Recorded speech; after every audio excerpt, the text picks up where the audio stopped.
Assalamualaikum warahmatullahi wabarakatuh. Anak-anakku, alhamdulillahirobbilalamin. Kita masih diberi kesempatan oleh Allah Subhanahu wa taala untuk menjumpai bulan penuh ampunan, bulan penuh keberkahan di bulan suci Ramadan tahun ini dengan keadaan sehat dan masih diberikan kesempatan lagi untuk memperbaiki semua ibadah kita pada bulan ini. Pada pertemuan untuk materi daring untuk kegiatan pesantren Ramadan kali ini adalah materi tentang citra diri anak solih. Sekarang Bu Alaina ingin bertanya kepada kalian, adakah yang tahu apa arti dari anak solih? Sebagian ulama memberikan pendapat bahwa anak solih adalah anak muslim yang menjalankan kewajiban agama dan menjauhi dosa besar. Bu Alaina yakin tentu saja kalian ingin menjadi anak yang solih bagi orang tua kalian. Jadi setiap orang tua akan memetik buah hasil dari jerih payahnya mendidik anak, yaitu ketika anak-anaknya menjadi anak yang solih dan solihah. Hasilnya bukan hanya didapat di dunia, bahkan di alam kubur dan akhirat kelak. Maka dari sekarang Bu Alaina selalu ingin memberikan motivasi, selalu ingin mengajak kalian kepada kebaikan. Jadilah anak yang solih dengan berbagai cara untuk melakukan hal-hal yang baik, untuk melakukan amalan solih agar kalian menjadi pribadi yang baik, membanggakan orang tua, bermanfaat untuk orang lain sehingga kalian menjadi anak solih. Setiap dari kalian, tentu saja kalian memiliki bakat, kalian mempunyai potensi diri, kalian mempunyai kemampuan untuk mengembangkan semua hal-hal positif yang ada di diri kalian. Maka daripada itu, sebagai langkah awal untuk kalian menjadi anak yang solih, kenali diri kalian sendiri. Potensi apa yang ada dalam diri kalian, silakan dikembangkan dengan baik, dikembangkan sesuai dengan bakat kalian, sesuai dengan kemampuan kalian. Yang terutama adalah ikhtiarnya. Ikhtiar yaitu dengan bekerja keras, berusaha melakukan hal yang baik untuk mencapai suatu tujuan. Kemudian jangan lupa untuk berdoa kepada Allah Subhanahu wa taala. Sehingga ketika kalian sudah memiliki sebuah kemampuan, sebuah potensi yang sangat luar biasa, kalian akan mampu untuk menjadi anak yang solih. Sehingga diharapkan jika kalian menjadi anak yang solih, insya Allah doa anak solih juga akan dikabulkan oleh Allah Subhanahu wa taala.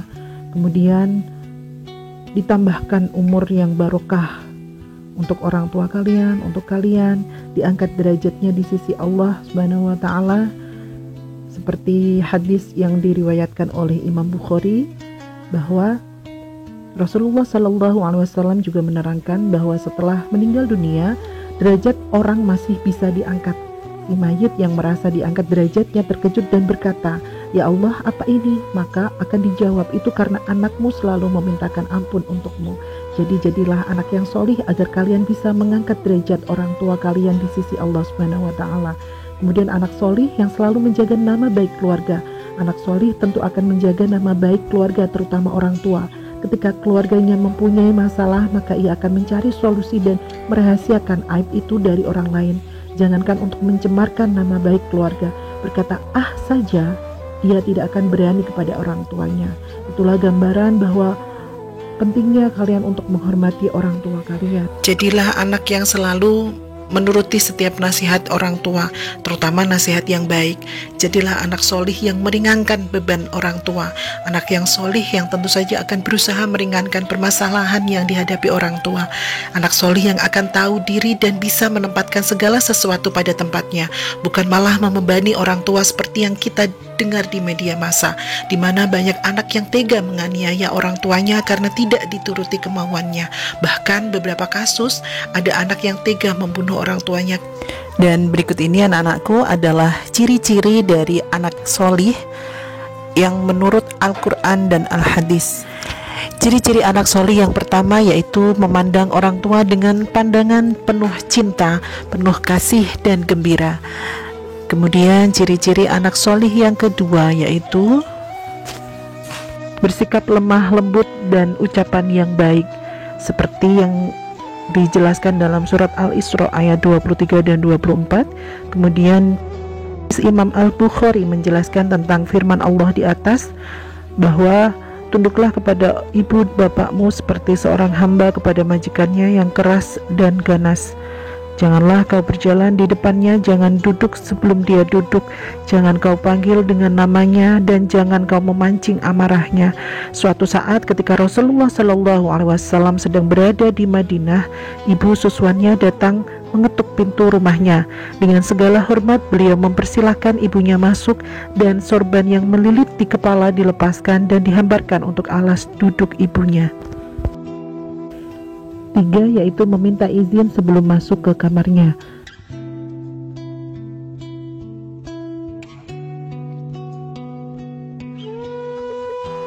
Yang keempat yaitu berdiri menyambut ibu bapak seperti yang dijelaskan pada hadis berikut ini.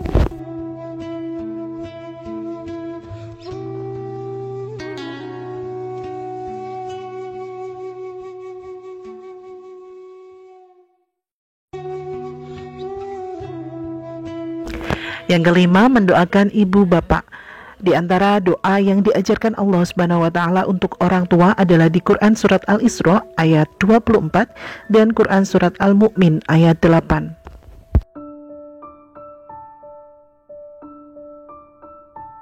Yang keenam adalah meringankan beban keduanya. Dalam sebuah riwayat, di pelataran Ka'bah terdapat seorang yang sedang tawaf sambil menggendong ibunya. 7 kali putaran sambil menggendong ibu tentu bukan pekerjaan yang mudah. Selesai putaran tawaf, orang itu menemui Rasulullah SAW sambil bertanya, "Ya Rasulullah, apakah berarti aku telah memberikan hak ibuku?" Rasul menjawab, "Seketika itu tidak, bahkan seujung kuku pun tidak." Itulah gambaran yang diberikan Rasulullah kepada kita semua sebagai umat Islam, bahwa kebaikan dan pengorbanan orang tua yang telah diberikan kepada kita sebagai anaknya tidak bisa diukur dengan apapun, apalagi dari segi materi. Yang ketujuh yaitu mentaati semua perintah orang tua selagi itu bukan maksiat. Ketaatan kepada mereka, orang tua kita, tidak secara mutlak dalam seluruh perkara. Selama itu dalam ketaatan kepada Allah Subhanahu wa taala atau masih dalam kebaikan, maka perintah mereka harus ditaati. Adapun jika mereka memerintahkan untuk berbuat syirik, maksiat dan bid'ah, maka tidak ada ketaatan kepada keduanya. Hal inilah yang juga diajarkan oleh Luqman kepada anaknya yang disebutkan dalam Al-Quran. Alhamdulillahirrabbilalamin. Demikianlah anak-anakku untuk materi daring mengenai ciri-ciri anak solih, citra diri anak solih. Semoga kalian bisa mengamalkan dalam kehidupan sehari-hari untuk selalu berbakti kepada orang tua, menjadi anak yang solih, menjadi kebanggaan orang tua kalian, dan selalu membanggakan orang tua kalian. Semoga Allah mudahkan kalian dalam mencari ilmu sesuai dengan cita-cita kalian bisa mencapai cita-cita yang kalian inginkan. Kita akhiri dengan doa kafaratul majelis bersama. Kita baca bersama. Bismillahirrahmanirrahim. Subhanakallahumma wa bihamdik asyhadu an la ilaha illa anta astaghfiruka wa atubu ilaik. Terima kasih atas perhatiannya. Assalamualaikum warahmatullahi wabarakatuh.